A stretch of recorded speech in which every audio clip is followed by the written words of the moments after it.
হ্যাঁ, শুভ সকাল বন্ধুরা। তোমরা সবাই কেমন আছো? আজ হলো মঙ্গলবার।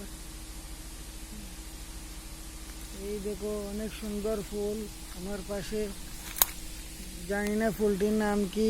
খুব সুন্দর প্রকৃতির অপরূপ দৃশ্য। আমি যেখানে ডিউটি করি সেখানকার জঙ্গলে ফুল ধরেছে লাল কালারের। তোমাদের জানা থাকলে কমেন্টে বলো।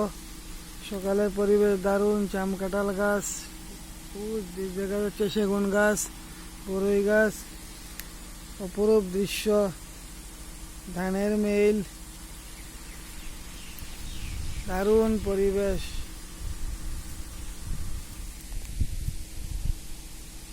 তোমরা কে কি করছো আমাকে জানাবে কমেন্টে। সানগ্লাস ব্যবহার করি, অনেক রোদ, টুপি মাঝে মধ্যে পরি, কিছু ভিডিও করতে হয় বলে। আমার ভিডিও তোমাদের কিরকম লাগে কমেন্টে জানিও। ধন্যবাদ।